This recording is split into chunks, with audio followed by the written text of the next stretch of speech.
Hey, everybody, and welcome back to the Pod and the Pendulum, part of the Morbidly Beautiful Podcast Network. We are the horror movie podcast that covers every single horror movie franchise, one movie in one episode at a time. That means we get the good, the bad, and the ugly when it comes to horror. And folks, we're going to leave it up to you to decide what today is. I am Mike Snoonian, joined once again by my co-host, Jerry Smith. Jerry, how are we tonight? I'm doing great. And like you said with the good, the bad, and the ugly thing, I think Gareth, a friend of the show, said it best when we said we were about to record it. He said, Godspeed and good luck. I know. That's the kind of vibe I'm going with this time. We're going to try to have some fun with our coverage of Creepshow 3 tonight. So it's another franchise we're putting to bed. And if you're listening, it is actually, by the time this comes out, this is going to come out just before the 1-year anniversary of our first show. So I can't think of any better way to celebrate than Creepshow 3. With Creepshow 3. So, I mean, we've covered the Scream series, Friday the 13th, Halloween, the Blair Witch Project, Critters, Poltergeist, and now Creepshow and the Lost Boys.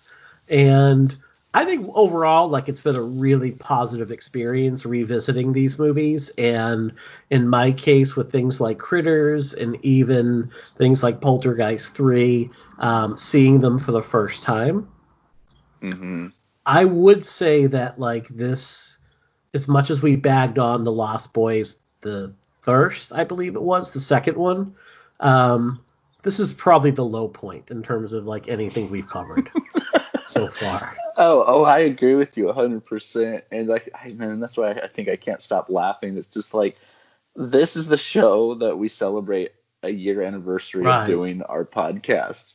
And it's easily, and like, I'm sure I'll end up saying no offense to the people that made it, like, multiple times. I want them to be offended. I want them to be ashamed. But this is definitely, I think, the low point of our whole run so far. How dare you? Yes. Oh God, I cannot wait to hear what AJ has to say. Yeah, that should be fun. So I think Jerry and I have done everything in our power to avoid recording this episode. It should have been out a week ago, and we were running behind. And I'm like, we have, like, the script reading. That can be our main episode this week instead of the bonus episode. I was like, great, we'll do that. And then we were going to record, like, Wednesday night and then Thursday and then last night. And I kept being like, we can record tomorrow. I would just jump at it, too. Oh, yeah. And Jerry's like, yep, great, no problem. Let me know. And then our returning guest, AJ Bowen, who is who's features prominently in the second segment of the movie. He's going to join us tomorrow night, and we're going to add that to the end of the episode here. But we're just like, all right, we have to rip the Band-Aid off at this point and talk about 2006 Creepshows 3. But I think what we're going to do, because I like to celebrate the things we talk about. It can sometimes be fun to be, like, snarky and negative, but I think especially right now, like, I think this is a time to kind of celebrate things more than, like, rip on them. So I think we're going to smatter in at the end some talk about the Creepshow Anthology series that is on Shudder, which I think is by and large very positive. Oh, yeah. I was a huge fan of the series, and I can't wait for season 2. So, I mean, I think it'll be fun to talk about that, too. Yeah. That, and, I mean, I even the films that we've covered that I haven't been big fans of, like, I think the Halloween 6 episode was actually one of my favorite episodes that we did, even though I'm not, like, a fan of that movie at all. I think that sometimes even if the movies aren't that great, it still leads to good conversation about them and kind of their potential. So, dude, I'm stoked. Right. I think that happens when you have someone, like when we did Halloween 6, we had Anya Stanley on, who champions that movie, and I've come to really appreciate it. And I think I would put that if I had to pick 4 Halloween movies to watch every season, I think that would be one of the 4 that would make my cut because I really enjoy it now, That's cool. especially that producer's cut. Was it Jinx that was on for our Book of Shadows episode? Yeah, And that was yeah. like a really fun, spirited, and I still hate that movie, but I love that conversation that we got to have with him. We couldn't find anyone that was willing to come on and go to bat for Creepshow 3, and I think we tried for like a month. Well, there And were people that were straight up like, nope, that movie doesn't exist. oh, I will never say it yeah, does. they're Like like, you you mean got, Tales from the Dark Side? Like, no, we mean Creepshow 3. They're like, nope, I'm out then. So but honestly though, with it being the year anniversary of starting, I think what you said was right. Kind of learning to appreciate things through this. I mean, still, I'm not a fan of the Scream series whatsoever, but like I loved those conversations so much mhm, that it kind of gave me a newfound respect for yeah. those movies. Even if they're not my cup of tea, I have like a newfound respect for a lot of those movies that we've talked And about. I went back and rewatched the Scream 1 through 3 Wednesday and Thursday. Like basically by Wednesday afternoon, I was so burned out from working um, and just mentally drained that Thursday I was pretty much useless. Hmm. So Thursday for me was like I am on the couch under some blankets and I did like a rewatch of Scream 1, 2, and 3, which are like comfort food movies to me. And that is kind of kicking off a big like 90s slasher movie rewatch for me. That's cool. Which even though like I don't necessarily love 90s slasher movies, like I can't help but think that they're so much fun. So we were watching last night. Our family movie was Urban Legend, and then Claire and I followed that up by watching like the first third of Valentine, Ooh, both I love that one. done by Jamie Bridges, I think it is, right? Yeah, yeah. I Who love I love Valentine. yeah, Valentine. I was genuinely shocked by the first death in that movie, which is funny because you think you know especially because it adheres to the Scream formula. You think you know it so well, but I was genuinely shocked when that one occurred, and I'm like, Yeah. this is really good. It does have that kind of every main character in this film is a douche that you can't wait to die going for it, but at the same time, like, holy crap, that cast is just gorgeous. Yeah, it's great, great. Oh, This week I've been showing my kids a lot of my favorite movies, like The Thing, John Carpenter's Thing. Uh, hmm my older ones had seen it, but my younger ones haven't. So we showed it to them, and they were just. It was so cool to watch them see these movies that like were huge for me growing up, and to hmm kind of re-experience it for the first time through them. Because like there was a couple times where my daughter made like a barfing sound, like she thought she was gonna throw up. And it was just like the greatest thing ever to watch. And then yeah. we followed that up with the 2011 prequel. And I might be in the minority, but I really enjoy that one. It's obviously not Carpenter's movie, but Right. I think it's fun. It's a fun little like it'll set in the same universe, kind of right before the Carpenter movie thing. The hmm only thing that I just despise about that movie is all of the practical effects being replaced with CG. Like, Right. when you have a movie like The Thing that is so just wonderful and it's just a marvel to look at as far as effects, you get a movie that was filmed with practical effects like the prequel and just kind of remove them and add like stuff that just pulls you out of the movie. So that's kind of been my week. Yeah, that is always a tough thing when you especially when you have something so as groundbreaking as the thing was with Rob Bottin, and then you go to like, well, what can an animator do? And it never holds up. Like it never looks nearly as good overall, and it Well, there's never. yeah, yeah. I didn't mean to interrupt you. There's that article that came up this week, I think it was, that John Squire shared through Bloody Mhm. Disgusting about the Nightmare on Elm Street remake, because it's the 10-year anniversary.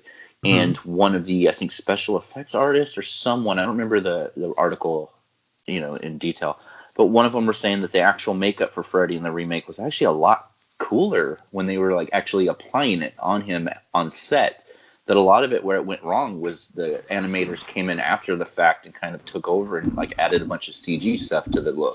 Yeah, I believe that. So Absolutely. and that's another movie, like really quickly, like, everyone is quick to slam the remake of Nightmare on Elm Street, and, I'm one of them. I just do not like it. But, I mean, the original script to that is so good, and there's so much of that movie that was reshot that, like, a lot of these movies start out as something kind of great, and they end up, like, kind of the opposite.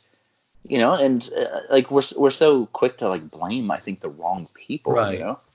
Well, I know that we're going to get to the Elm Street series hopefully sooner than later. I think we have another like big undertaking in front of us, and then maybe we'll do something that was a little bit lighter and more fun, or not more fun, but lighter and less research driven.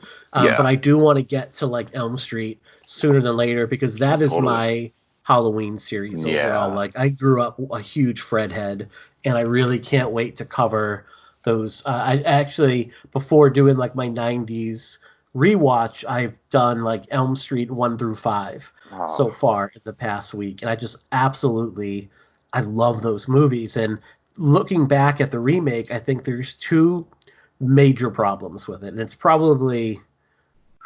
of my least favorite movies of the past 10 years, and there's two things I think really went wrong with it.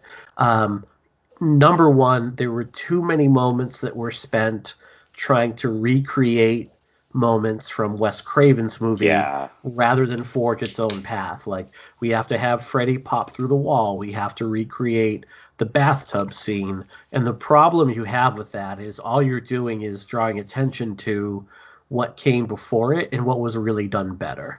Yeah, and the tonal shift. They were trying to go with something a lot darker and less comedic, less of that pop culture Freddy that we all grew to love. But then they would throw like quotes from Nightmare on Elm Street 4, how's this for a wet dream? And like one-liners like that. And it's just like, just figure out what tone you want to have and stick with it, And those first two Elm Street movies are very dark. Yeah. But the thing is, you have characters you like. I mean, you like spending time with Grady, you like spending time with Lisa, you like spending time with Nancy and Glenn and Tina. You enjoy being around them, as opposed to this remake where everyone is so dour that it's just, they're not fun to watch, and you don't have any empathy for them. And I think the second big problem I have with the remake was it was made by people that had zero passion for it.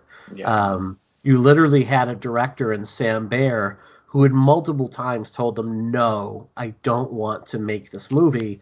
Baer had cut his teeth in really iconic music videos. He's the director of Nirvana's Smells Like Teen Spirit. He's got a tremendous visual flair. He's just like, this just is not something that interests me. But they just kept coming back to him and giving him better offers, and they just wore him out eventually.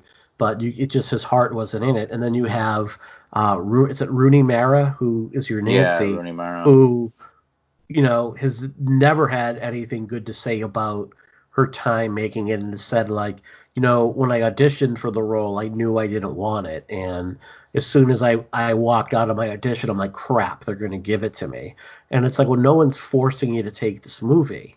And it's a slap in the face. I mean, it's one of those things where you hear that, where I'm trying to think, is it Christine Cassidy or Kate Cassidy who plays Katie Cassidy, Cassidy, who I think really gives one of the few very good performances in the movie. Like, maybe she could have been your Nancy overall, and maybe you have like a different tone that gives you maybe a little bit more. And even like a Kyle Gallner, who's usually very good at everything he's in, he's just given nothing here to really work with. And what's funny is Gallner, totally, I agree. Gallner's one of the only people that doesn't speak highly of the movie, but like he tries to defend what it could have been.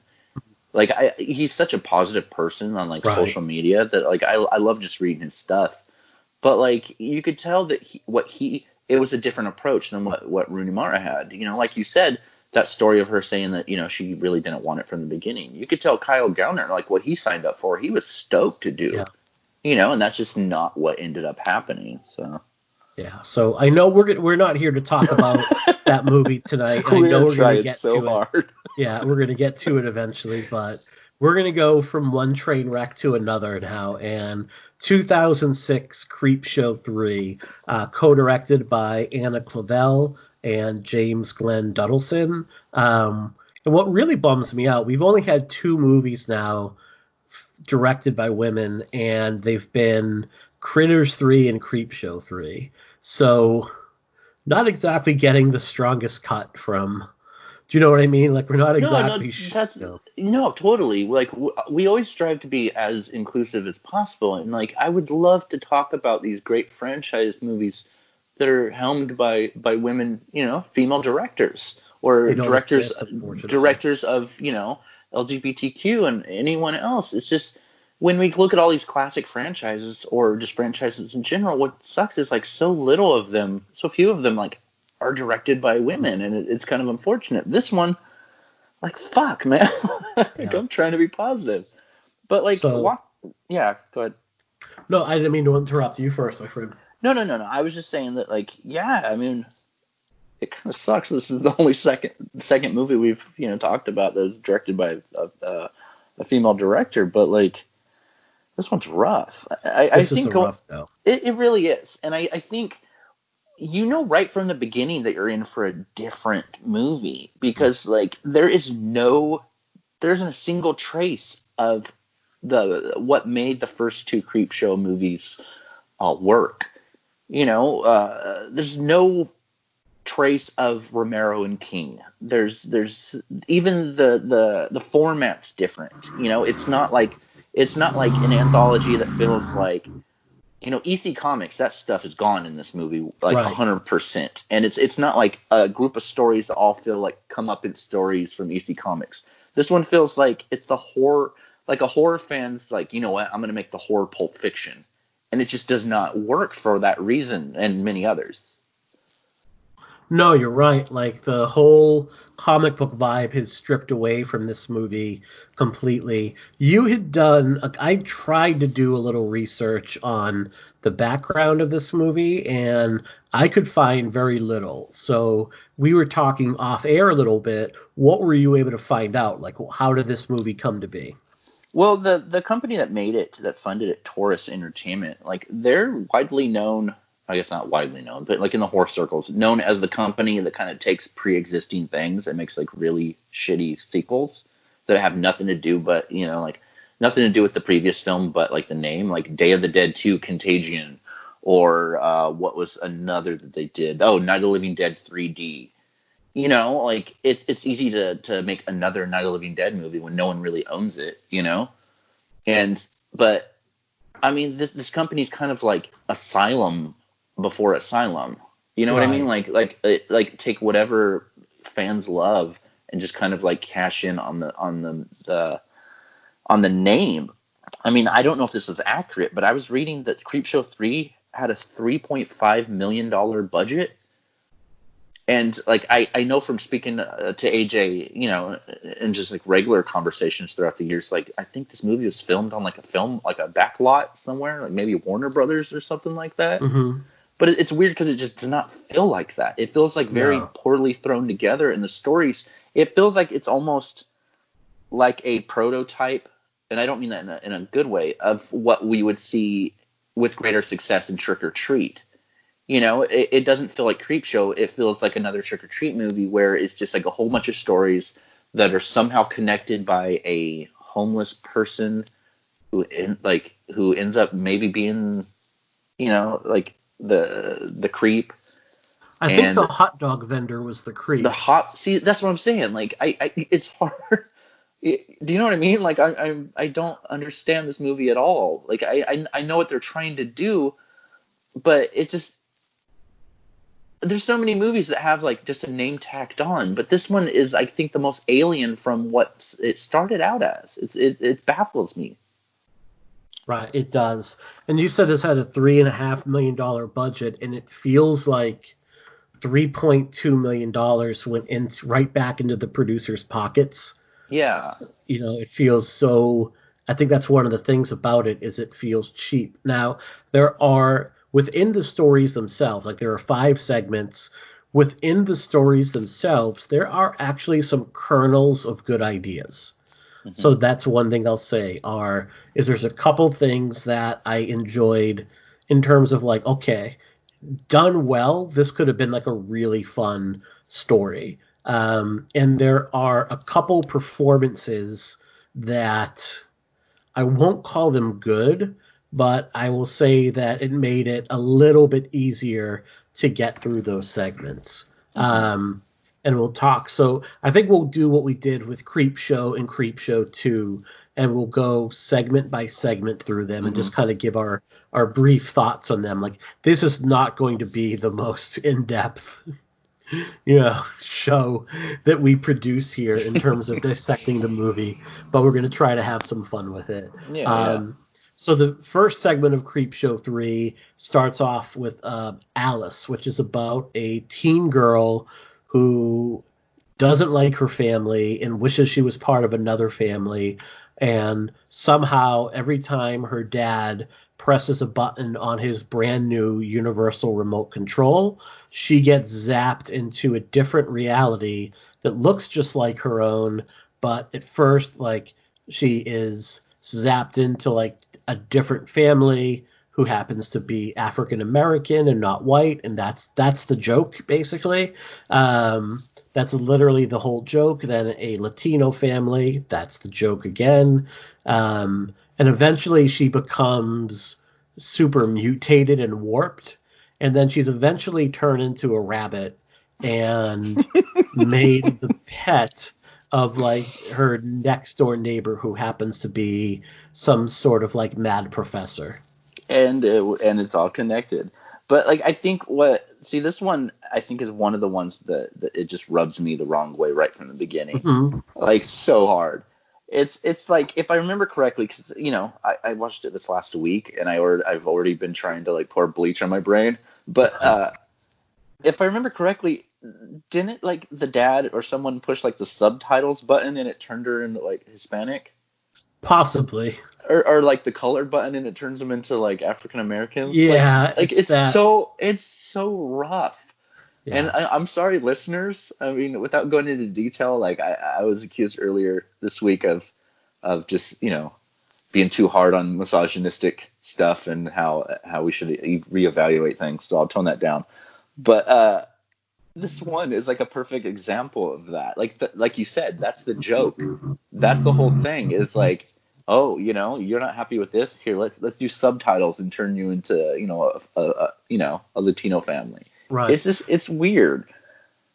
And I noticed like really little things with it, and maybe like digging here, but like when the first time you meet her regular family, the grandmother who's there makes a comment like, if the girl doesn't eat, she'll have no ass and never land a husband. And mom is like, that is no way for the dean of a university to speak.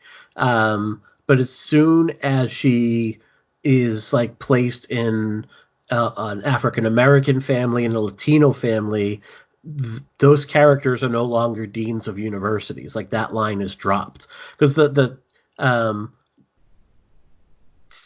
storytelling device here is every time she shows back up at the house, basically the same conversation plays itself out in the exact same tone, in the exact same way, just with like a different family.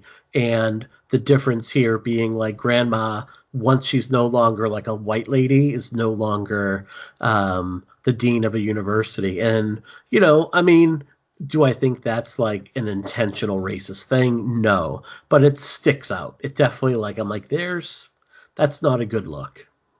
No, not at all. And, we can have the argument that, I don't mean you and I just mean people in general.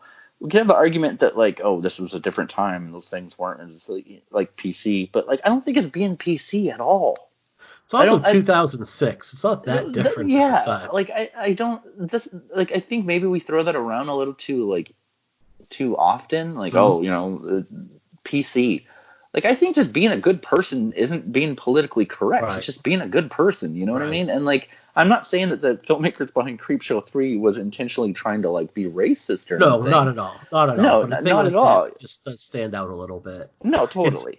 it's funny. Like like before this whole like shelter in place thing went down, probably like in February, we had to call in a conference with like one of our students' fathers because the kid was just like completely was just giving one teacher in particular like a hard time every single day to the point where she like had it. So we called a conference in, and as soon as like the other teachers found out the kid's dad was coming in, they all volunteered their time to go to this meeting, which is never done. Every single one of his teachers wanted to get a crack at him, basically, to say like your kid's being a dick. So during the meeting, the dad said, geez, I remember when I went to school like 30 years ago, you could, pull girls' hair and call them names or like grab them on the butt, and it was no big deal. And we were like, you're right. Like 30 years ago, you could do that sort of thing. It wasn't right then. And thankfully, we've moved forward to the point where like that's not tolerated.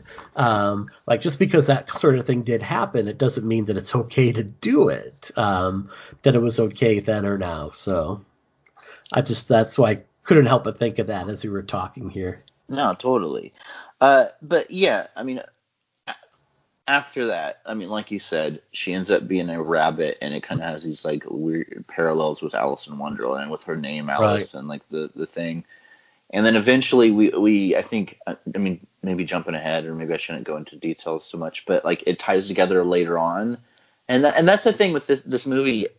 Like, I love when movies do that successfully. I mean, I think Trick or Treat is one of the best horror anthologies of all time, because it's so immersive that it gets you into that world where you kind of want to look out for how this one played into a previous one and that kind of stuff. I think, unfortunately, where Creepshow 3 goes wrong is this, maybe it just wasn't executed with that much precision to where, like, as a viewer, you kind of don't care that it's connected. You just kind of want to get to the next one, It feels, I think, because of the cheapness of the way it feels. Like at one point, like she turns into this like horrific kind of pus monster, and it's actually not a terrible makeup effect overall. Like it's actually pretty well done, but it has a weird comedic tone to it. Like, number one, the music that loops underneath it, it kind of feels like it wasn't really composed so much as they went onto some like royalty-free music site, found a clip, and just looped that 30 seconds in over and over again, so they wouldn't even have to pay like the 99-cent download fee for it. Like, no, totally. And then there was these like very odd tonal shifts where like a postman shows up and doesn't really comment that she's become this like pus monster, and it just kind of like leaps in and out of frame, and it's weird. Like it just doesn't, like, nothing makes any sense at all in terms of the movie. No, totally. And I think one of the things, I'm not just going to all negative with this one. I think one of the things that I kind of do like about Creepshow 3 is, like you said, like that makeup design thing. It's not that bad. In fact, I think some of the makeup in this movie, as far as effects, is kind of really cool. Oh, yeah. I mean, it was done by Greg Nicotero, who, I mean, I'm a huge fan of this guy's work, because, I mean, I'm like a special effects junkie. That's like something I'm just so into. And listeners, if you are, I would highly recommend picking up Heather Wixon's book. For some weird reason, the title slipped in my brain, but I mean, I have it. Is it Monster Squad? Yes. Oh, dude, I love that book so much. I mean, I love special effects, makeup effects, and Greg McDougall. I mean, he's done recent stuff. I mean, Doctor Sleep, like Ma was really good. I mean, even back he's worked consistently doing really great makeup stuff just throughout the years. I mean, he even worked on, I think, War of the Worlds for Spielberg. I mean, just The Purge, tons of stuff. So, I mean, I think the makeup in this movie is actually pretty cool. It's kind of one of those things where you see I recently saw Exorcism at 60,000 feet for a review I had to write, and unfortunately it was one of the few negative reviews I've written in the last few months, and it was filled with like great actors that I like Adrienne Barbeau, Kelly Maroney, Bill Moseley, Lance Henriksen, Kevin J. O'Connor, like these actors that I love, but it's like it almost felt like they were doing the movie because they had like a Netflix bill to pay or something, Right. like they needed to keep their like Amazon Prime account active, so they took this movie. And that's kind of what Creepshow 3 feels to me. Like there's some good stuff in there, like makeup and that kind of stuff. And it's just kind of the wrong movie to have their talents in, I think. Yeah. So we move from the first segment to the second one called The Radio. And again, this is one of the ones where there's a kernel of a good story idea here. You have A.J. Bowen, where, I mean, A.J. really well. Is this his first on-screen role, or? I think one of them. I think he might have done some like shorts before this, or maybe an early movie or two. But I think this was like the first legitimately not big, because I mean, who has seen Creepshow 3? I mean, This movie cost like a few $1 million, and I think this is what he made just before The Signal, if I'm right. So I mean, this was kind of, I think, an important movie as far as his filmography. Like even if the output didn't, come out as that great, like it's definitely a stepping stone for any actor. And that kind of goes with the makeup effects thing that I was saying.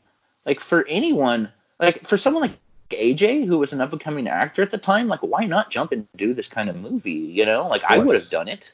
And I like this segment. I don't think it's good per se, but I think it's probably, in my opinion, the one standout segment, because it has like these kind of almost like monkey paw like aspects to it. Right.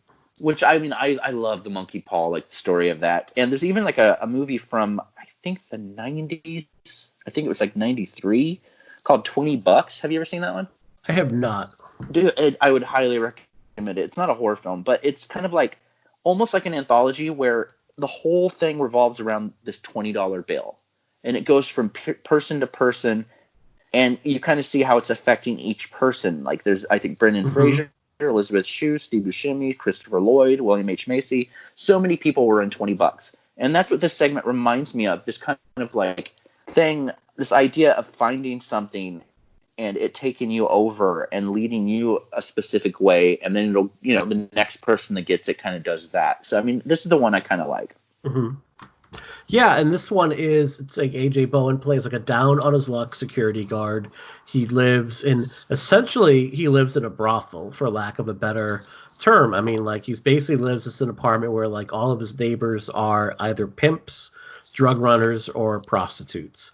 There's like attraction between him and one of the other women that live there, and all he wants to do is basically get home after his shitty job as a security guard and listen to a ball game on the radio. And he can't even do that because it keeps breaking on him. So he buys like a new radio from a legless street person, who oddly enough like says, I'll sell you a radio that works for $5 or a broken one for $10.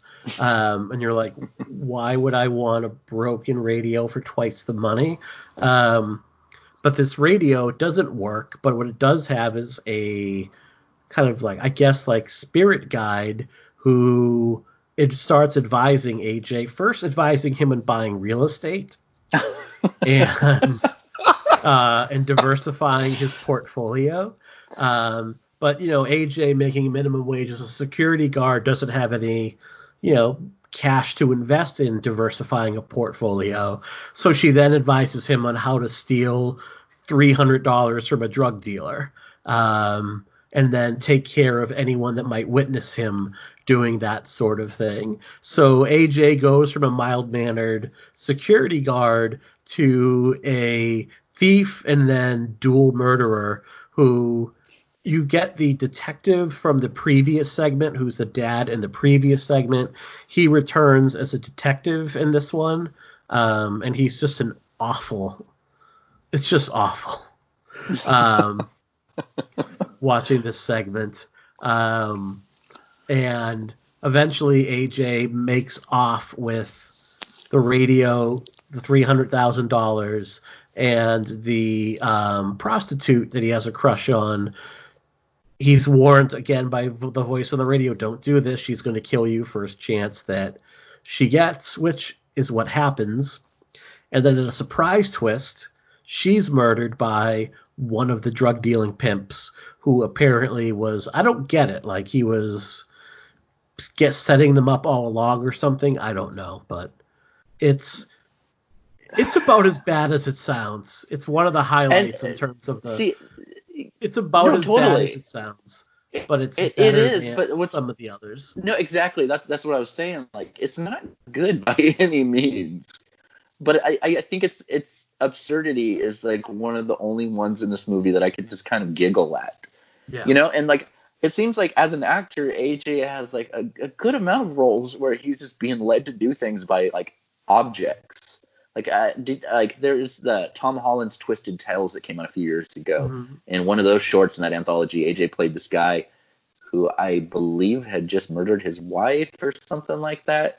And his GPS started taunting him as he was trying to drive to get away. And that was another standout in that anthology.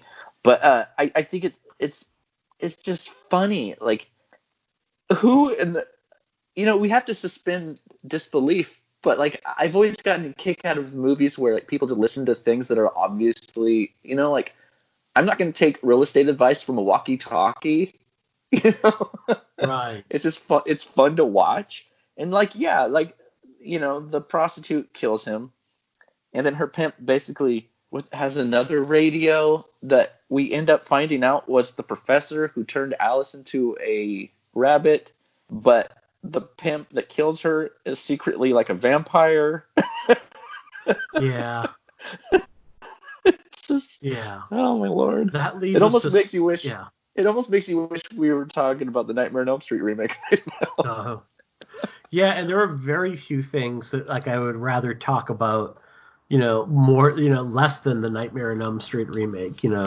Like if I got like venereal disease, maybe I would want to talk about that less than the Elm Street remake. But yeah, we're not firing at all cylinders right so far.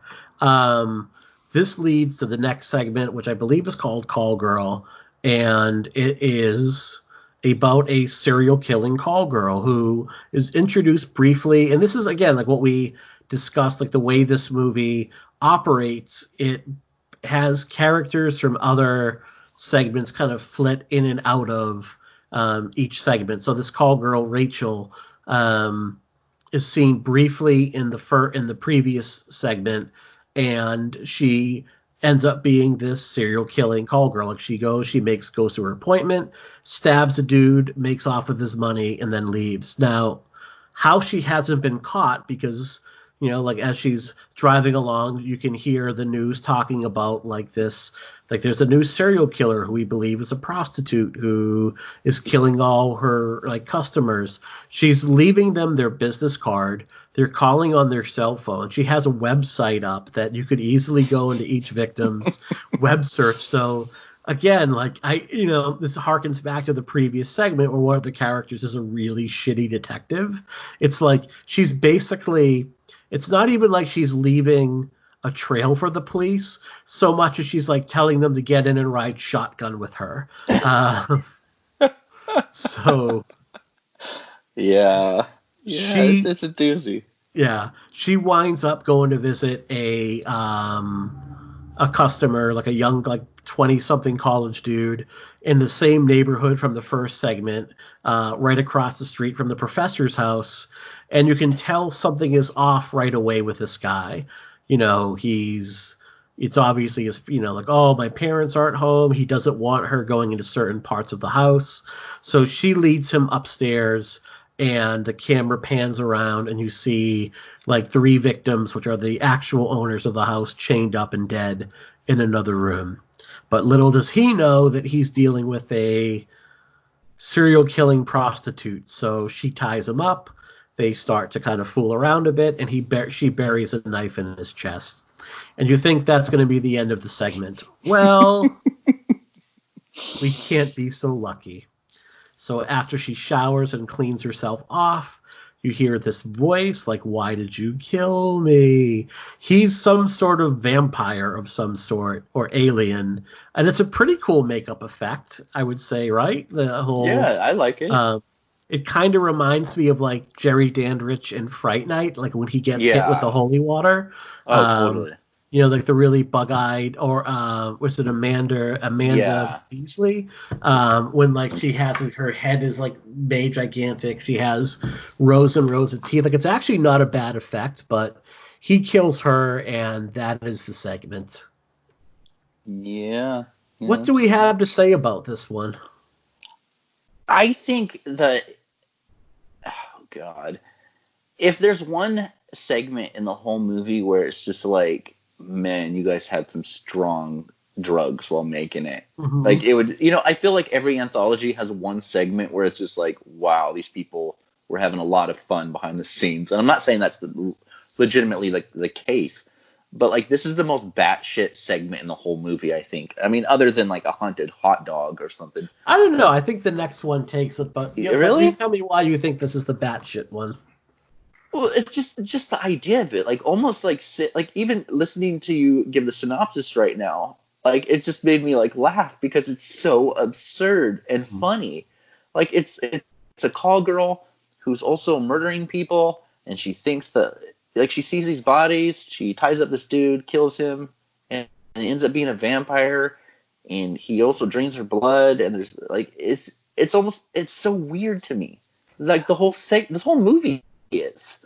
Like, it's such an odd movie that I almost kind of recommend people checking it out once or twice. Go see it. You're don't do that. Don't. Hard no.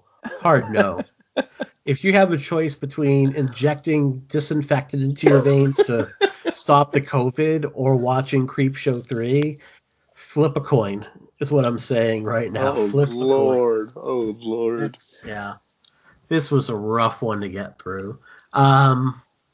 Yeah, and this is probably the most coherent of the segments overall. Like, it's probably the one, like, probably the closest thing that you have to a classic Creepshow segment where, like, the villain gets comeuppance through their own kind of evilness at that point. I can see that. So it's the kind of the closest thing that you would have in terms of a story that fits in with, like, the first movie in particular.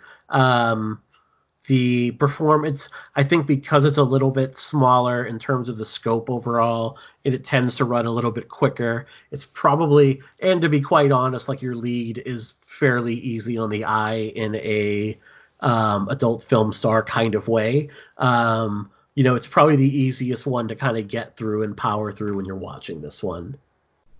I think, and I don't mean to overuse the word absurd, but I think it has that to that one, and I think the next one is definitely up there too. It has like a plot. The next one has a plot, and the story is so weird that I don't know.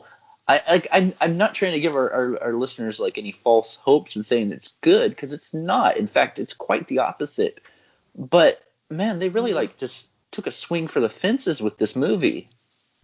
I honestly think you could have taken this segment and the next segment and maybe even the radio, and if you rework the script a bit and put them in the right hands with the right budget and the right talent, these would have fit in as segments on the Creepshow television series. Yeah. And they might not have been the best segments they had overall, but I think that this is what I mean when I say like there are some kernels of some really good ideas overall when it comes to it. And I just think it comes down to like the execution. And there's always like something that, like, I'll talk a little bit about it in this next segment. There's always something that derails it. Like just when you think like this is not terrible, something in terms of the tone of it shifts so markedly, and it just doesn't feel right at all, that you just completely, you can't help but like remove yourself from watching it and just start rolling your eyes. So,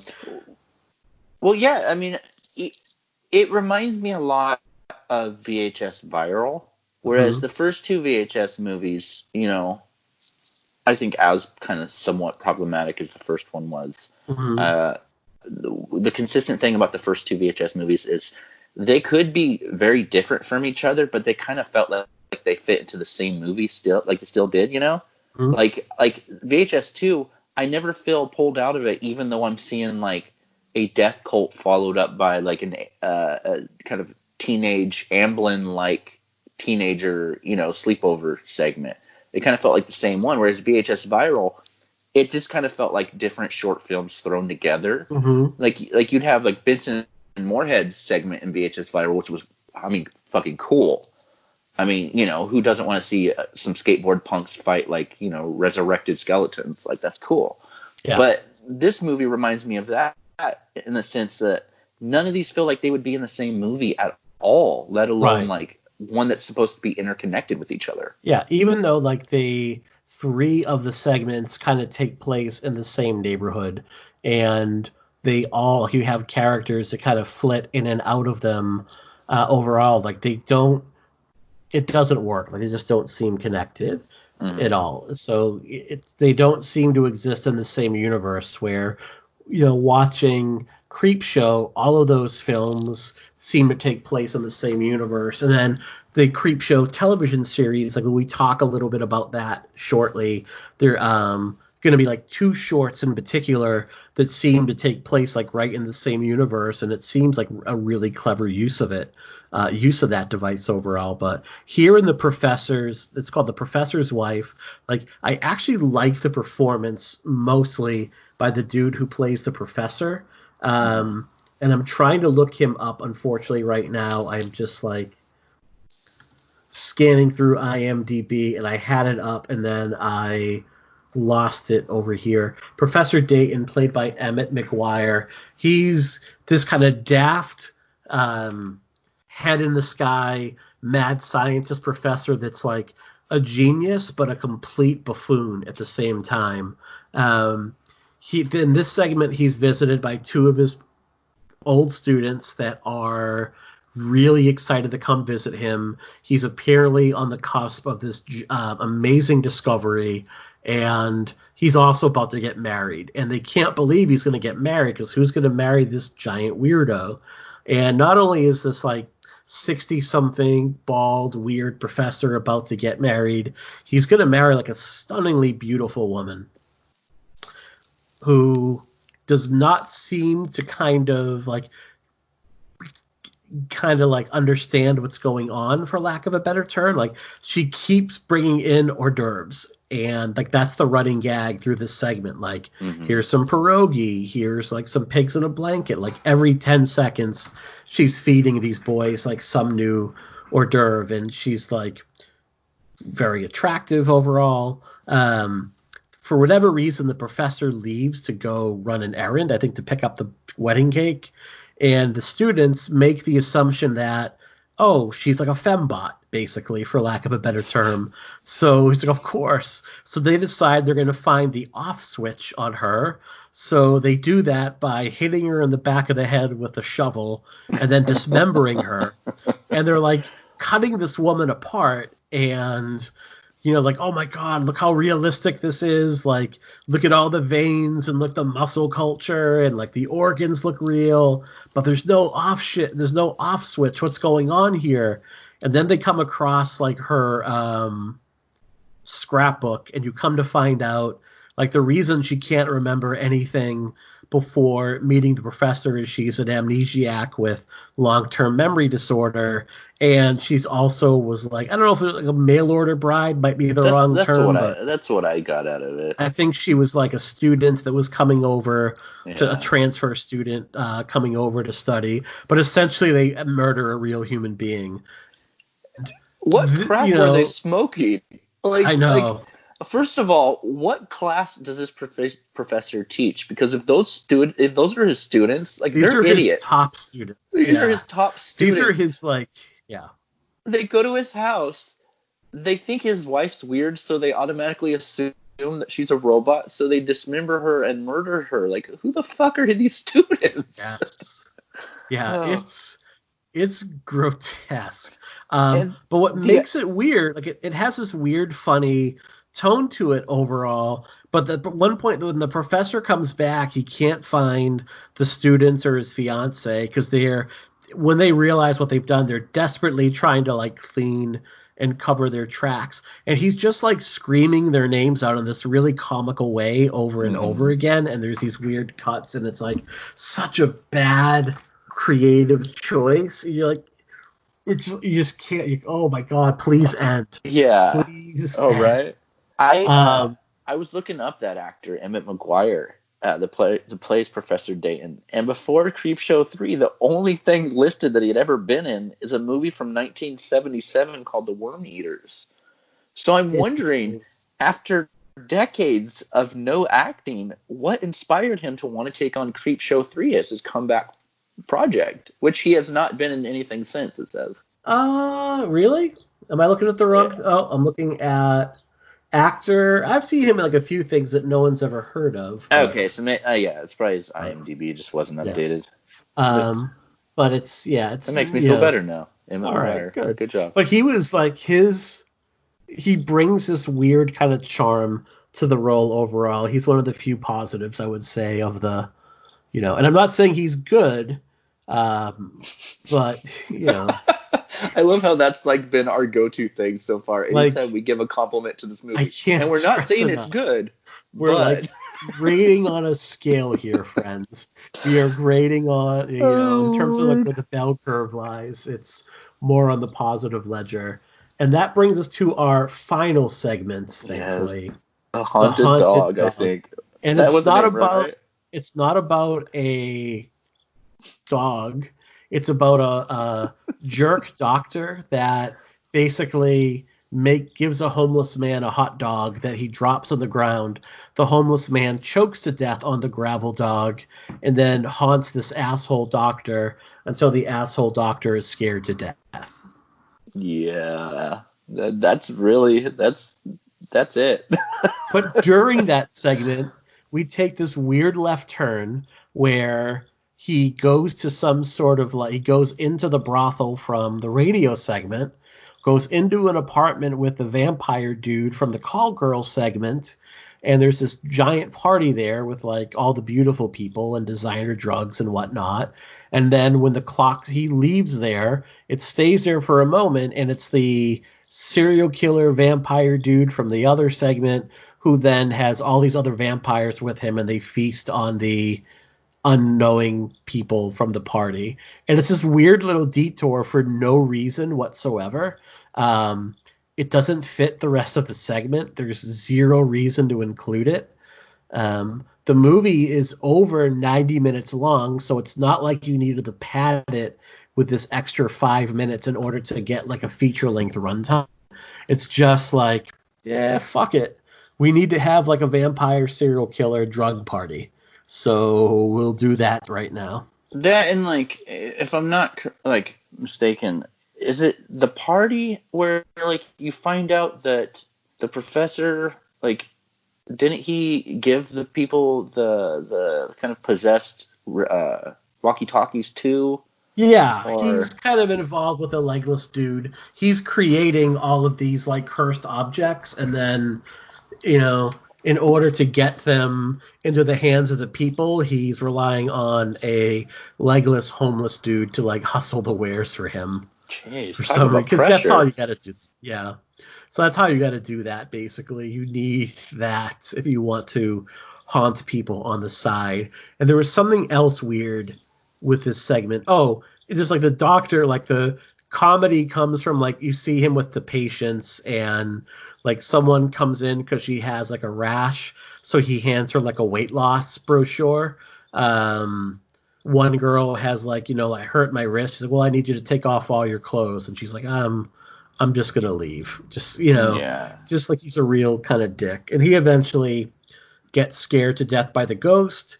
You pull back to like the hot dog vendor. He turns around and his face melts like candle wax, and that is the end of Creepshow 3, thankfully. Yeah. Do you have anything to say about Haunted Dog? Like, what is your... No.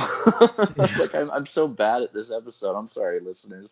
I just, like, it's a clusterfuck, guys. You know, like there are like Mike said, there's kernels of good ideas, and that's awesome. And some of them aren't that bad to watch as like a one-time watch thing. Like I think the radio and maybe the robot one.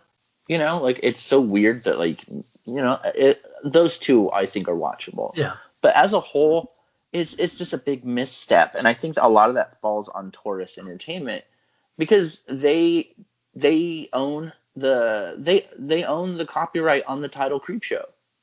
You know, maybe I don't know the specifics, so if any of our listeners do know the actual story behind that, I'm sure Nat Brimmer does. Yeah, Nat has probably done 6 months of extensive research and has written 30,000 words on Creepshow 3. Dude, I love that dude. And he probably wrote those words like over the weekend, like on his iPhone. Yeah. Well, like every time he'd have a bathroom break, he would bang out 4,000 words on Creepshow 3. It's a workhorse, man. Yeah. Taurus Entertainment owns the name Creepshow. So that is why Creepshow 3 is called Creepshow 3. It's not a Creepshow movie, but, it's Creepshow 3, so we're including it. But I think what's interesting is when you have a company like Taurus Entertainment or kind of like a lot of those ones, they're in charge of this movie, and they're the ones that made the decisions. And when it goes into the Creepshow TV series that we're going to briefly talk about, I think it's cool that there were other production companies working on that one too to kind of like pull the rails and actually make sure it's true to what came before it.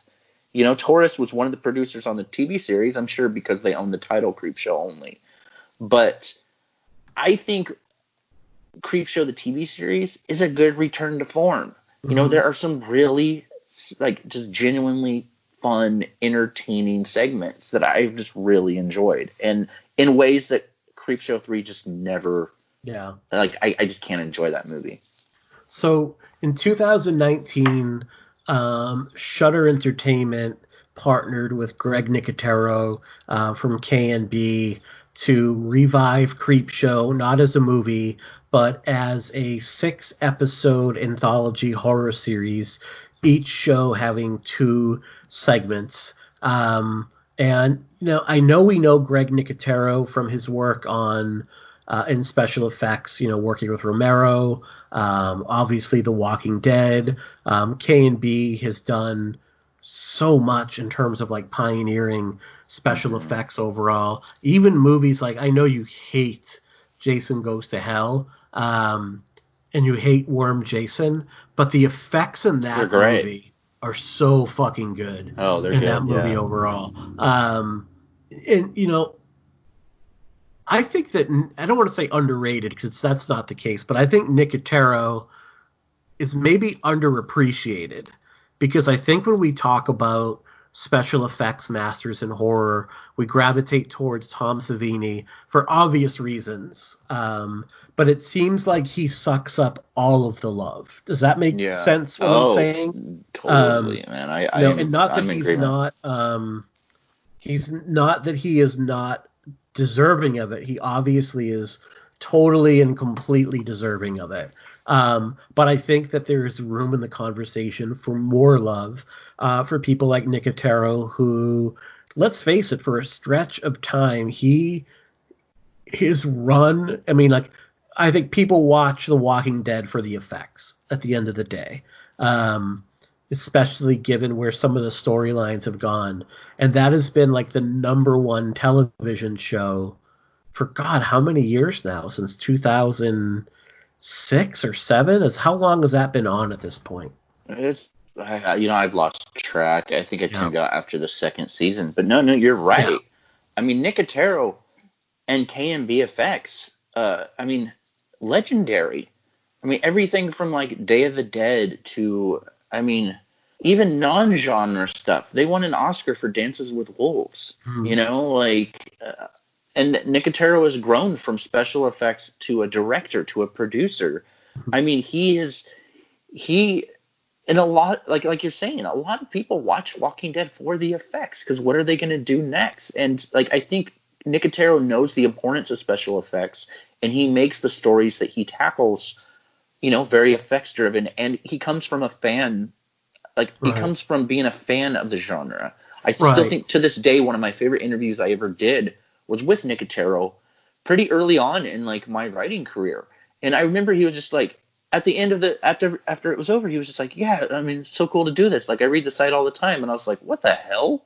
Yeah. Like, Nicotero's a huge horror fan. Like, he breathes this stuff. I went to the Creepshow panel at I think it was Monster Palooza in Los Angeles last year before the show came on, and he spoke with what they were trying to do with such reverence that it was impossible not to just not feel that infectious energy that he puts out.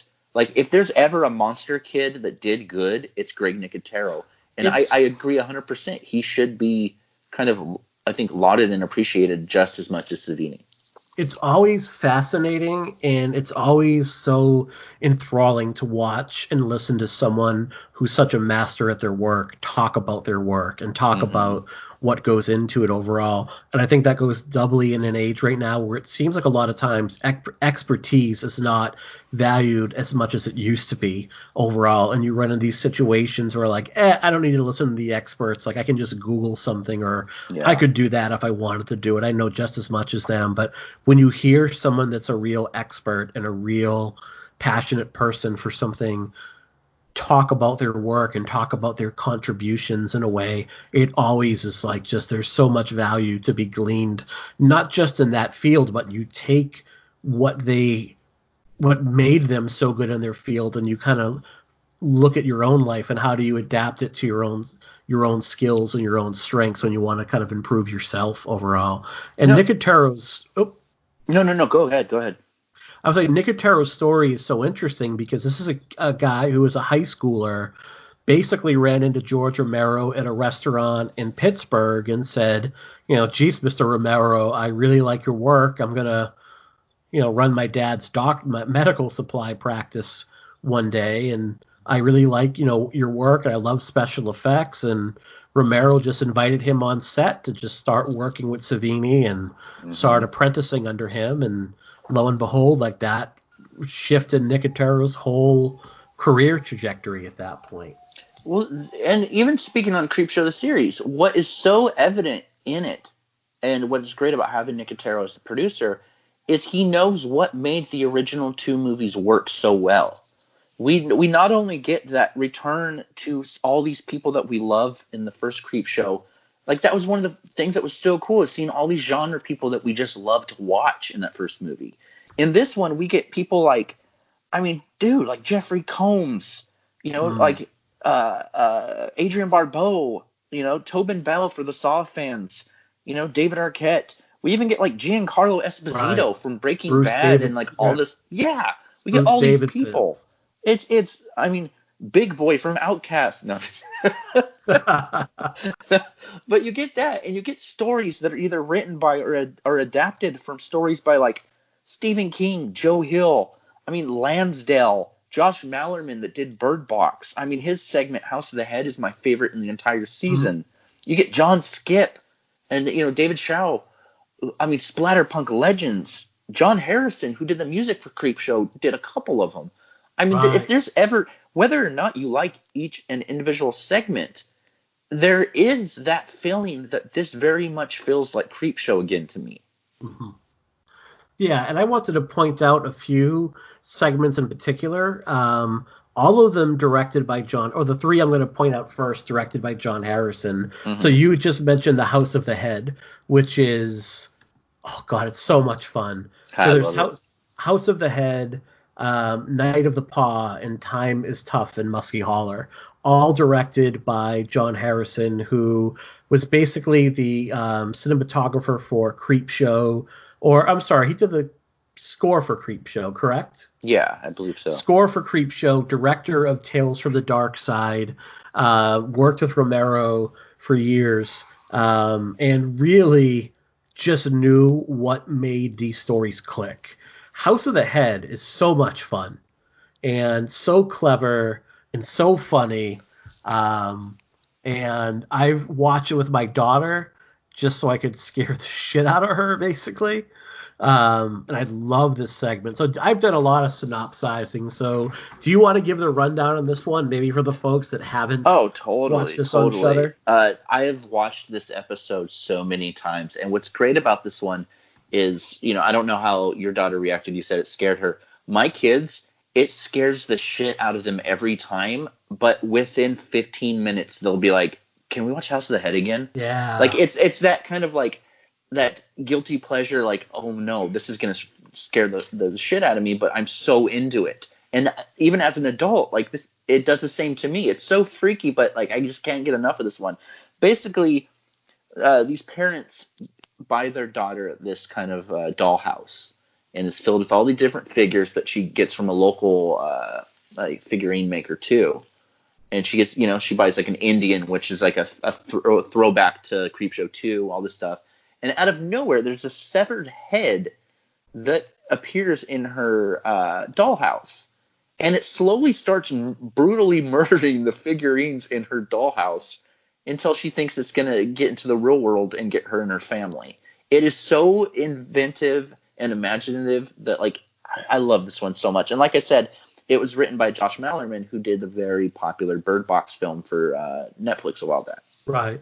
And what's great about this segment is Kaylee Fleming, who plays Evie in this segment, she's so much fun in this. She's so much fun to watch in this segment because she plays it so matter of fact. Like when she sees the severed head, and well, not only that, before she sees the severed head, and then she sees like these little dolls, and one of the really clever bits is the way the dolls react to the severed head in the house. Like they start to pose in different ways, or they look absolutely terrified. And you have these little horror movie segments that kind of play out. Like every time she turns away, like they shift their positioning without you seeing it. So they're like gather around the staircase, peering up the stairwell because there's a noise in the attic, or they're cowering on the couch around one another. And it's really fun. And she accepts this without any hesitation. There's no, and it's something that only a little kid could really do. And you can kind of buy it. How she's not like, these things, why are my dolls coming alive? She's like, my dolls are coming alive and they're terrified because there's this like severed zombie head in here. And she's like, well, how am I going to do this? Well, I'll put a police officer in there because the cop will get it. And the cop is gutted. And she's like, well, maybe we need like a priest to do an exorcism. So the doll maker gives her like a Native American doll because those are very spiritual people. So, and then he is dispatched of. And you think it's going to end, really bad for this girl. And then she just is like, you know what? I love the end of this because at a certain point she's like, I can't deal with this. And she just gives the dollhouse away to somebody else. And it's such a great ending. I love that ending for a couple reasons. One, because there's a little zinger before she gets rid of the dollhouse where isn't the head actually under her bed or something like that? Yeah, and it's like a full-size head, not the little like thimble-size head. Yeah, the reason I love that part of it is as a parent, sometimes your kids just want to be assholes. Yeah. And after watching The House of the Head, that ending scene, having your kids see that is the quickest way to be like, oh, you're not going to bed? Well, guess what's under your bed? Mm-hmm. And then instant, it works instantly. But what I love about the ending is how just in movies like this, you usually get like the parents that just will not listen to their kids, But at the end, like the daughter's just like, nope, I don't want it. And the parents are so fine with basically like giving it away. You know what I mean? Like it's one of those few movies, like you see an anthology like Cat's Eye, and the whole anthology, Drew Barrymore's parents are just basically like calling her bluff, saying she's full of shit, basically. These parents, I mean, they listen to her right from the beginning, and that's kind of cool to see. Right. And there's a great relationship between the mom, the dad, and the daughter. And like when she gives it away, they're like, well, looks like she just outgrew it. Like, it's okay. Kids outgrow things. Don't worry about it.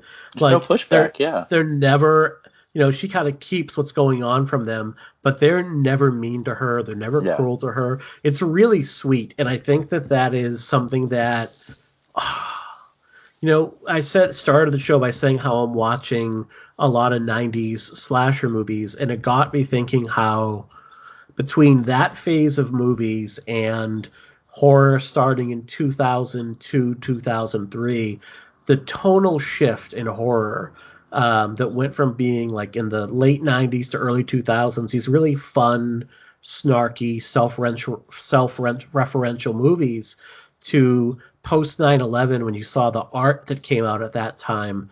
It was really brutal. Cynical, The colors were all muted. It was really cynical, and the characters, there was no hope. There was no light for any of these characters. This is just light and breezy and really fun. If you haven't watched the Creepshow series, or if you haven't watched this segment, I would start here. It's probably my favorite segment of the whole show. What's funny is both of my favorite, if I had to pick two, because every episode has two different segments in it. If I have to pick two that were the standout for me, it was the first episode in its entirety. You get House of the Head, which is great, and Gray Matter, which is directed by Greg Nicotero and from a short story by Stephen King. I mean, if there's a segment in the entire season that kind of has, like, I think deeper themes to it the most, it's Gray Matter. It's about the son who's so worried about his grieving father, because his grieving father is using alcohol as a coping mechanism, and it kind of turns him into a monster, like literally in the segment. Like I love that one, and I it's such a good example. Those two are good examples of when the show really just succeeds. I mean, there's a couple that I just wasn't a fan of. Sure. It's like I love David Bruckner.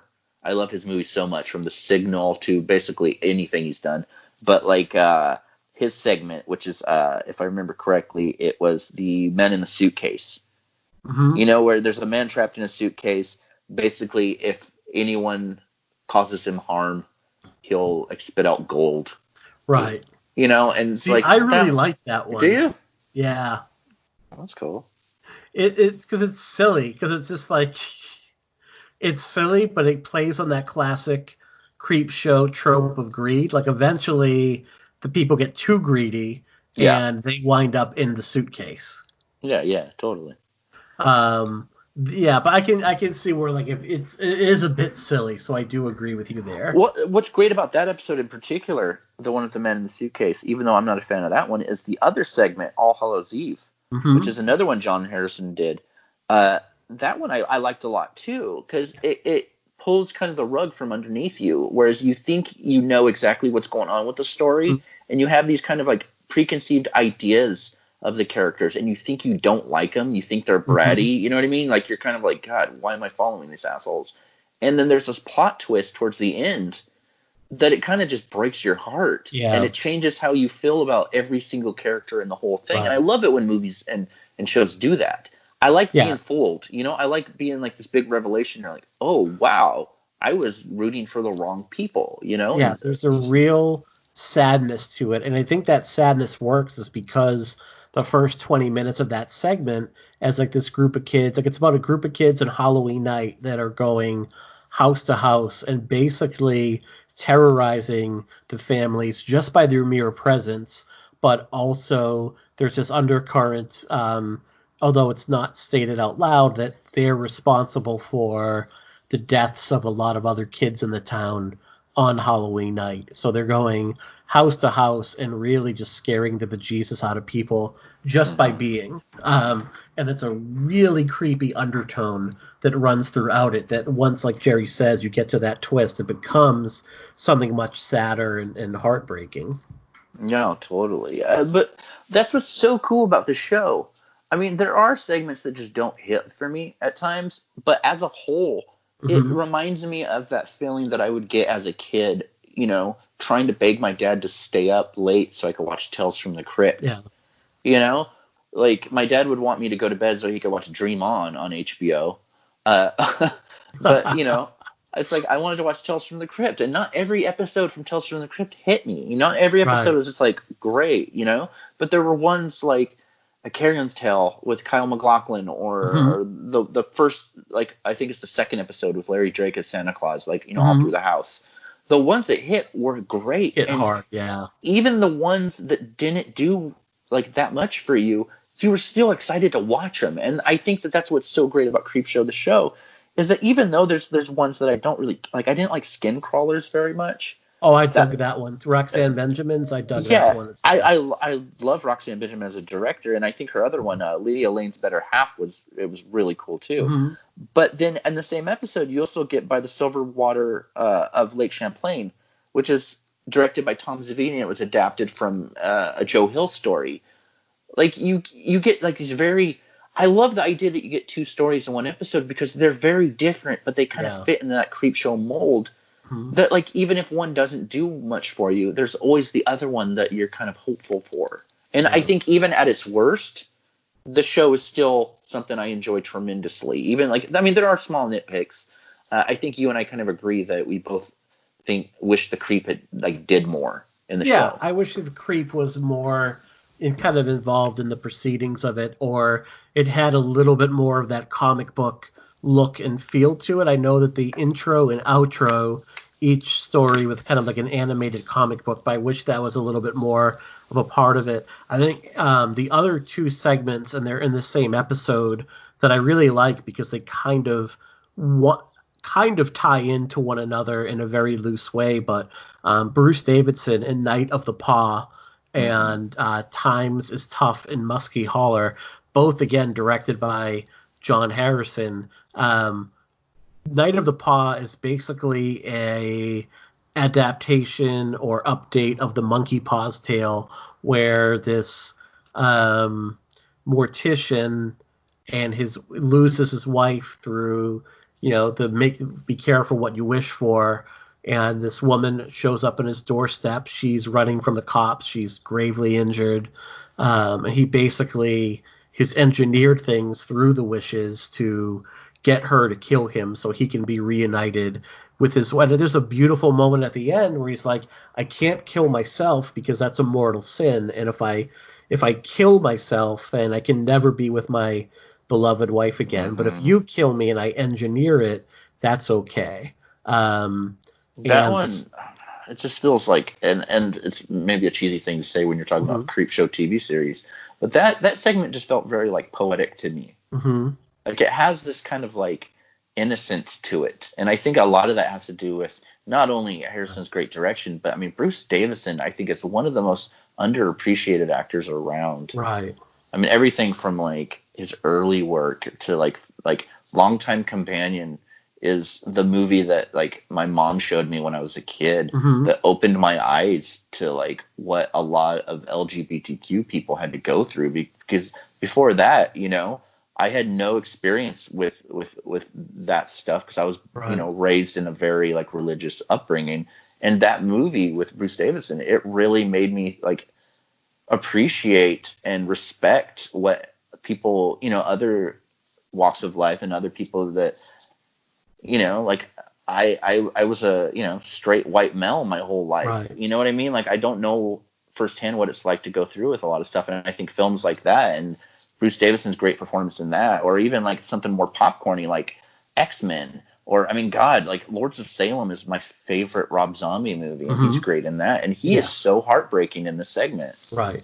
There's this you get very quickly, I think it establishes like a shared history between he and his wife and the limited amount of time that she's on the screen, and just the way the story is told, like through kind of these like muted flashbacks, is really heartbreaking overall. And it's a zombie story, and it ends with our female character trying to bring her dead husband back from the dead, and she does so, but she also brings everybody else back from the dead, which I thought led directly into Times is Tough in Muskie Holler, where you have this group of people that are in a jail cell. There's like this crowd noise all around them, and it's basically a very kind of cautionary political tale about following somebody that has like too much bluster and no regard for the truth and will just kind of bully their way into power. And I wonder what they could be talking about there. I wonder, right? but I thought it's about how one town handled an outbreak of the undead, and whether or not like their solution was actually much worse than the problem itself. But like many Creepshow episodes, you end up with people getting their just desserts. And I love the zombie effects in this one. I thought they were so fucking cool looking at the end. When they're so again, I thought like those segments we mentioned out of the 12 were some of the highlights. They're all of them have moments that I think are worth watching overall, but those to me were the particular highlights, and I'm really excited that it's coming back for a second season. My understanding is it's going to actually debut on AMC first and then move to Shudder, much like the Nosferatu series did, where it like seems like something right up Shudder's alley, but because they're owned by AMC Studios, they're going to debut first on the primary TV station and then eventually make their way to Shudder. See, I think that's cool, and I mean, I'm not speculating that maybe their budget's going to be bigger this season, but I mean, if that's the case with AMC kind of like putting more of a focus on it this time around, that's great, because during that panel that I went to, he was saying that was one of the things that kind of hindered a lot for them. This is they didn't have that big of a budget, so they had to try to think outside of the box, and I think they did a great job. So I'm super excited for season 2. Yeah. And I think that will, if nothing else, it'll put more eyeballs on the product, because instead of being on a service that you have to subscribe to, it is, on basically regular pay cable. And who would have thought you in 2020 get Creepshow, the television series, is basically like a very hard R-rated horror show that's going to be on basic cable. It's a kind of a wonderful world we live in right now. I think that all started with like NYPD Blue. Like, do you remember how much shit that got because it showed a dude's butt once? Yeah, for showing butt. Well, you definitely had this shift like in the late 90s, early 2000s, where you had like the golden era of television where HBO had The Wire and The Sopranos, but then like you would have series like The Shield on FX, and this shift in what you could actually do and get away with on a television series, like cursing and partial nudity and the violence that you're able to get away with, which I'm all for it. I think that I'm not, anything that allows you to tell your story in a way that feels kind of natural. And, it was always off-putting when you would watch like a dramatic show or, a teen show, and you would hear like, poop, as opposed to how we actually talk in life. Totally. So do you have any final words on the Creepshow series before we put it to bed? I'd like to think that we have more hits than misses in the Creepshow franchise, which is a good feeling. Mm-hmm. I think with Lost Boys, we had such a strong first movie. The second one was the complete opposite, and the third one, it's all right. It's okay. Cool. Yeah. But like I think Creepshow, you get a first movie that is a bona fide classic. There's no arguing with that. It's a classic. The second one, it has its issues. It's very dated, and I'll argue that gigolo argument till death. But it is. But it has movie. Moments. It has moments. It does. The third one, I think, is the only thing involved in the Creepshow legacy that is a bad misstep. Right. But I mean, we did get a return to form, like I said, with the TV show. So. I'm excited on it. I like it. I would argue, too, that you would probably, if you were to poll 90% of the people that know that Creepshow, the movie, exists, how many of them do you think know Creepshow 3 exists? I'd say 12. Yeah, like very few of them overall. It's not one of those things that's really well known or well regarded.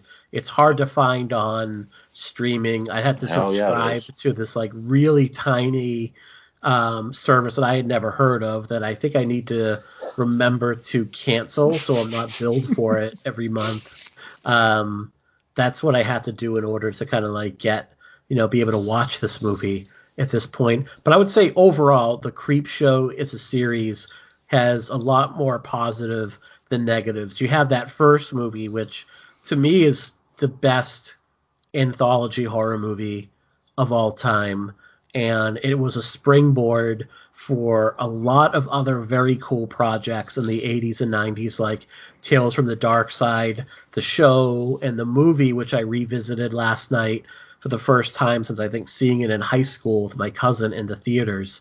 And I'm like, the only thing I remembered about that movie was like Christian Slater was in a segment with a mummy, and I forgot like Deborah Harry is in it, and I forgot about David Johansen as a hitman, and the Gargoyle segment with Ray Don Chung, and I'm like, this movie is fucking awesome. Like, that's immediately gone to my, like, I will watch this every Halloween season, because I believe our friends over at Scream Factory have a special edition Blu-ray coming out in August, so just in time for, like, the spooky season, I'm going to be ordering that one up. But you had so many cool projects that kind of sprung from the success of Creepshow, which I think to this day is officially George Romero's biggest box office hit.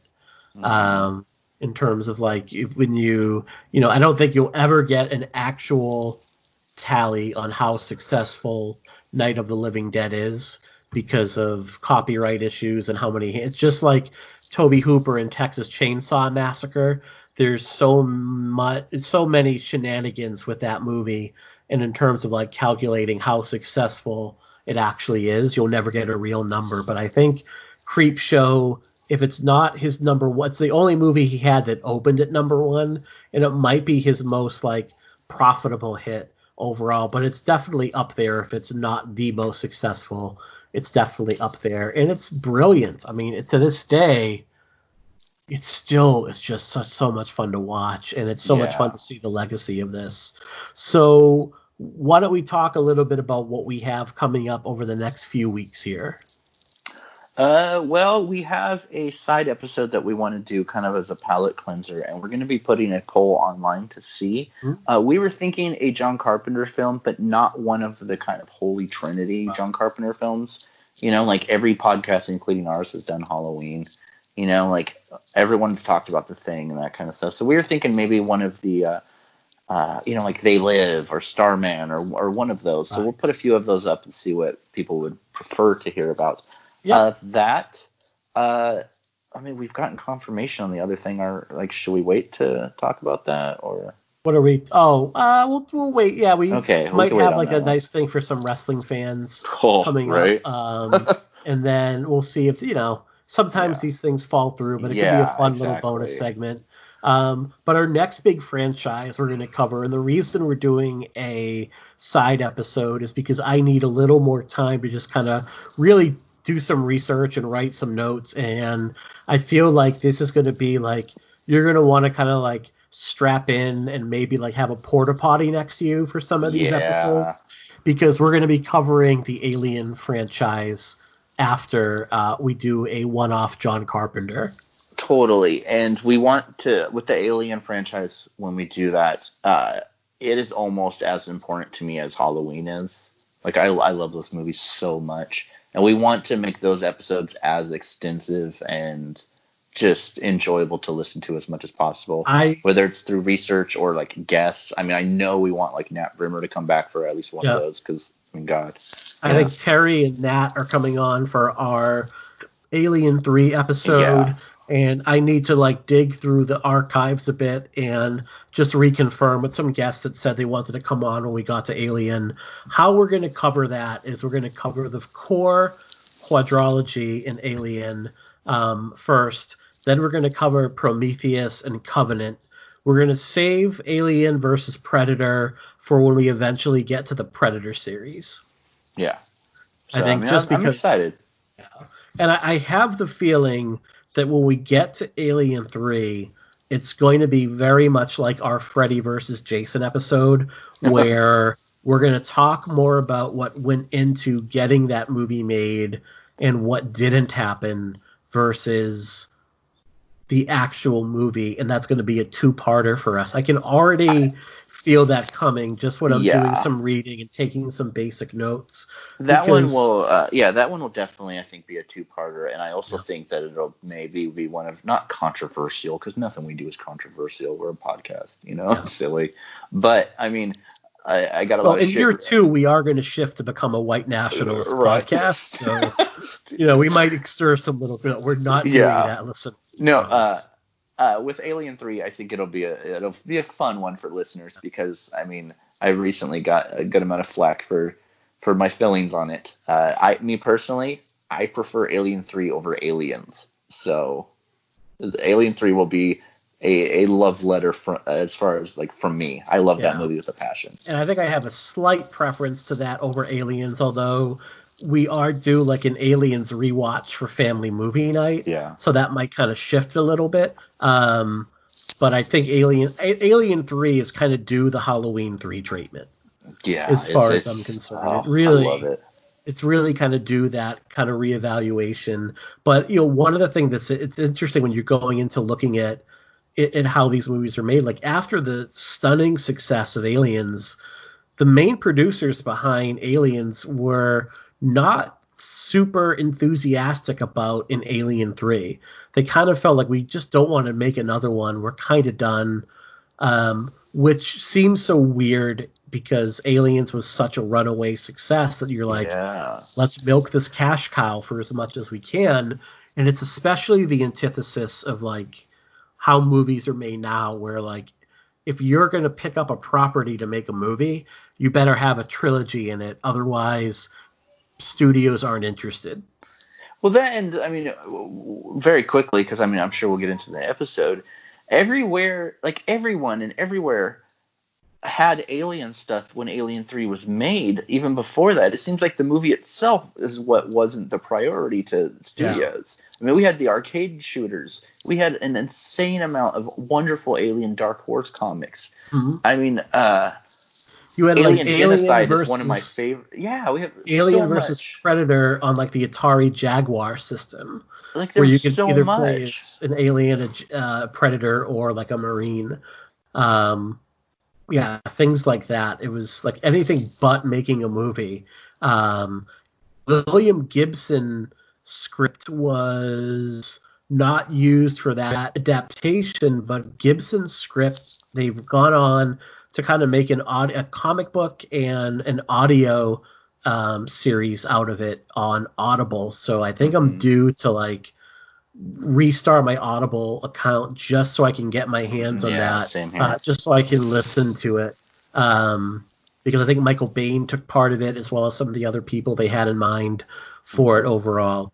And it's going to be, plus you're talking about, David Fincher's first movie, his first experience directing feature film. So, right before he would go. And it was a movie that he was so frustrated by that he almost quit Hollywood at that point. It was like, this maybe it's not for me. So I think that's going to be fascinating to kind of talk about when we talk about this series as a whole. So to our listeners, be on the lookout for that. I just want to take a moment and say, like, thank you for such an incredible year. Like, this has been, I thought we might get like 100 people a week or even a month listen to this, and we've grown this really steady and dedicated listenership that have been just incredible. Like the way that they have, interacted with our show and the feedback we get from them,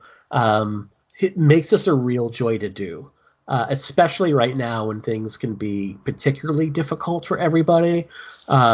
This has been such an incredible year, and I definitely wouldn't be doing it without Jerry, who to me is the heart of the show and the brains of the show as well, because I'm a doofus. I don't know about that. Like, come on, research. You do research. You do great. You have a unique voice. Let's not do that. You're good. I'll say this: like, I love our show, and I will put what we do up against almost any other horror podcast. We're just two guys with cheap microphones and a cheap computer. We're not a big studio. We don't have massive backing, but what we have is an incredible passion for horror an incredible passion for the horror community, and this has led to some other opportunities for me that I'm really excited to start exploring in the near future. It's also led to some incredible new friendships overall, which I thought, would not happen. So it's been great. And to anyone who's listened to us, who's interacted on Twitter, who's written a review, who has just mentioned the show to a friend, thank you so much for the past year. I think we're really just getting started. We have another 29 or so years left in us. I don't know about that, but that's all I have to say. If you want to add, Jerry, by all means. No, all I can say is no, dude, Mike reached out to me a year ago, asked if I wanted to maybe do a show. We would record kind of like a test episode on Scream to see how it went, and it was so much fun. And anyone that has followed me on social media, without going into details, the last year has been so incredibly difficult on so much for me and just my life in general. My family went through some really hard times, and doing the show kind of added an hour or so of escape for that. I've loved every single episode, and I'm excited to see what we do next. Me too. And there is not a better community of people out there than the horror community. Really, I know that there are a million different kinds of fandoms, and I have my toes dipped in a bunch of them, but I don't think that there are a better group of people than the people that love horror movies with a kind of passion that the people that spend hours a week listening to horror podcasts do overall. So thank you to all our listeners for your kindness and for everything else you do for us. And we're going to sign off for now. And we'll be back next week with a John Carpenter movie to be determined. And here's to year 2. All right. We're done, man. All right, dude.